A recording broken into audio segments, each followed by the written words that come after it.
론의슬로우 라이프 스타일, 도시 속 1인 가구. 도시 한복판을 가만히 들여다보면 빠르게 흘러가는 사람들과 자동차의 소음, 쉴 새 없이 울리는 스마트폰 알림음이 뒤섞여 있다. 이 속에서 우리에게 허락된 시간은 턱없이 부족해 보인다. 허공을 응시하거나 잠시 아무것도 하지 않고 멍하니 있을 틈조차 사치로 여겨지는 시대에 인간은 끊임없이 분주하고 효율적으로 살아가도록 요구받는다. 하지만 역설적이게도 이러한 빠름과 분주함의 미덕 이면에서는 외로움과 고립감이 늘어나고 있으며 이는 현대사회의 주요 문제로 떠올랐다.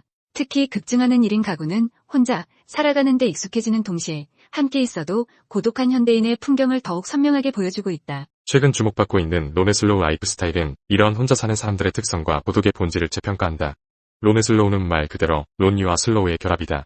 도시가 빠르게 흘러가는 것을 안다고 해서 자신도 덩달아 속도를 높일 필요는 없다고 말해주는 하나의 슬로우 라이프 전략이다. 이는 다음 세 가지 특징으로 구체화된다. 첫째, 빠른 리듬 속에서도 의도적으로 생활 속도를 늦춘다. 둘째, 혼자일 때 느끼는 고독을 회피하지 않고 돌봄의 자원으로 삼는다. 셋째, 소비관계 시간 사용을 최소화하고 선택적으로 운영함으로써 삶의 질을 끌어올린다. 이러한 개념은 새로운 흐름처럼 보이지만 사실 인류가 고독에 대해 숙고해온 시간은 매우 길다. 정신분석가 칼 융은 고독은 자기 실현으로 가는 회복적 시간이라고 했다. 그는 혼자 있는 경험이 인간 정신에 가져다주는 생산적 효과에 주목했다. 또한 헨리 데이비드 소로는 월든에서 호숫가 외딴 오두막에서 살며 스스로의 내면과 대화를 시도했다. 소로는 나는 숲으로 들어갔다. 의도적으로 살기 위해서다라는 문장을 통해 본질에 집중하고 자연의 느린 리듬과 동거함으로써 자신이 진정 원하는 삶의 속도를 찾고자 했다. 라이어티드 깊은 고요 속에서 소로가 발견한 것은 인간이 자연과 분리된 존재가 아니라는 깨달음과 함께 고독이 얼마나 인간적 성장을 촉진하는지에 대한 통찰이었다. 도시에서도 우리 각자는 크든 작든 자신만의 오두막을 마음속에 짓고 산다.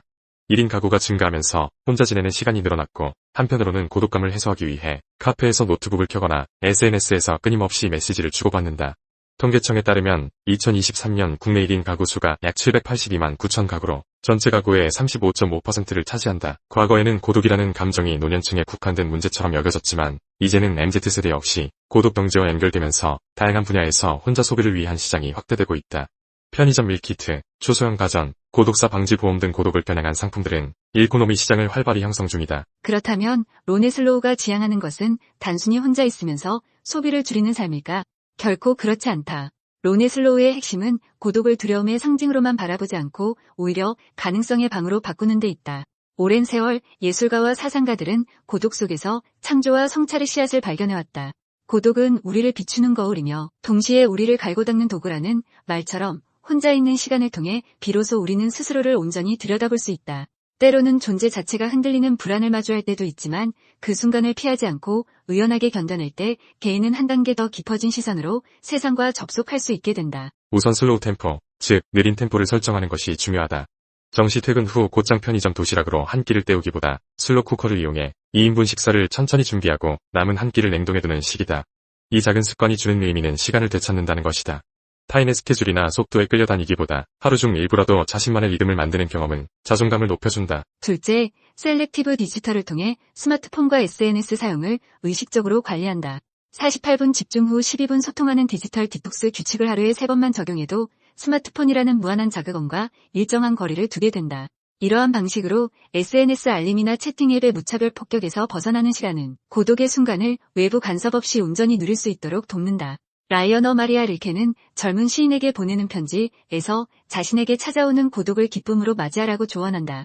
디지털의 소음을 잠시 차단하고 마주하는 나는 때론 낯설지만 그 낯섦 속에서 내면의 소리를 들을 수 있다. 셋째, 집을 단순한 하우스가 아닌 코쿤으로 재구성하는 솔로 컴포트 홈이 있다. 이는 예쁜 인테리어 소품을 사들이는 것과는 다르다. 집이란 공간 자체를 낮은 자극으로 유지하여 돌아왔을 때 쉼의 알집 역할을 하도록 만드는 것이다.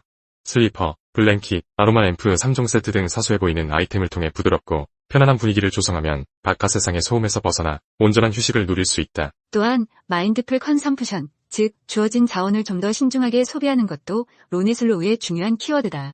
대용량이나 묶음 할인에 자주 현혹되는 대신 자신에게 필요한 만큼만 사거나 공유경제를 활용해 물건을 빌려 쓰는 방식이다.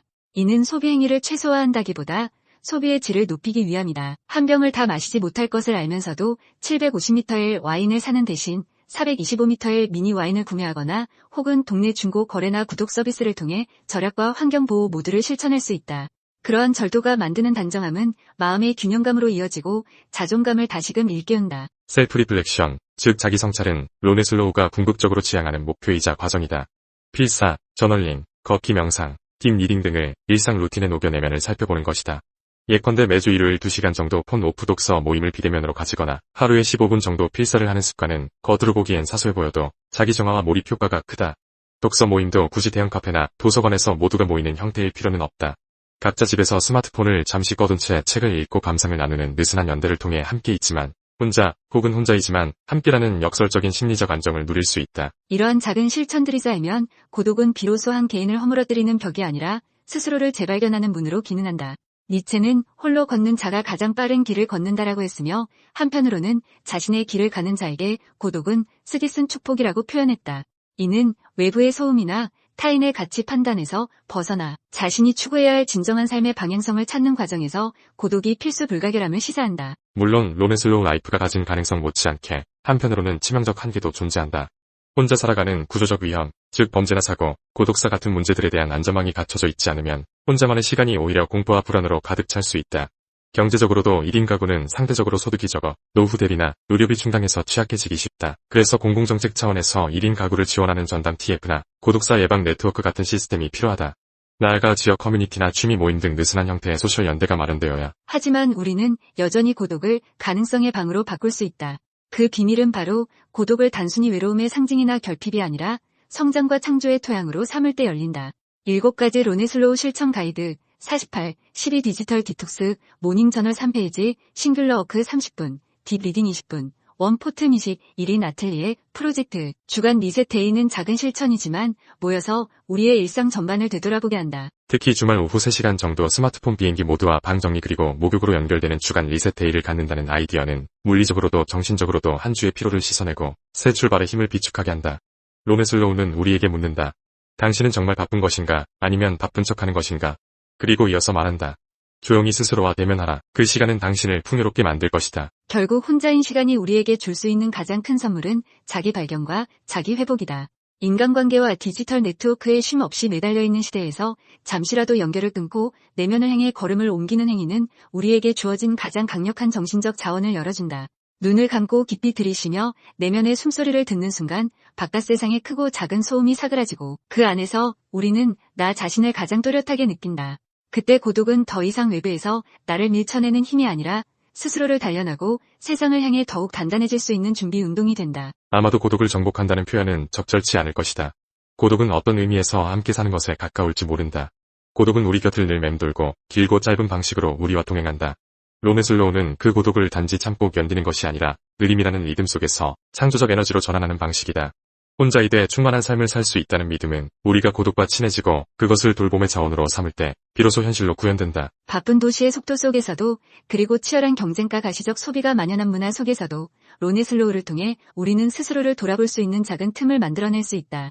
고독에 침잠하기보다는 고독을 마주함으로써 나를 확장할 수 있는 전략, 혼자인 시간이 길어지는 현대인들에게 이것은 두려움이 아닌 궁극적 자유의 길일 것이다. 우리가 외부 연결을 잠시 끊고 내부 세계를 탐사할 때 불안 너머에 숨겨진 가능성의 방을 발견하게 된다.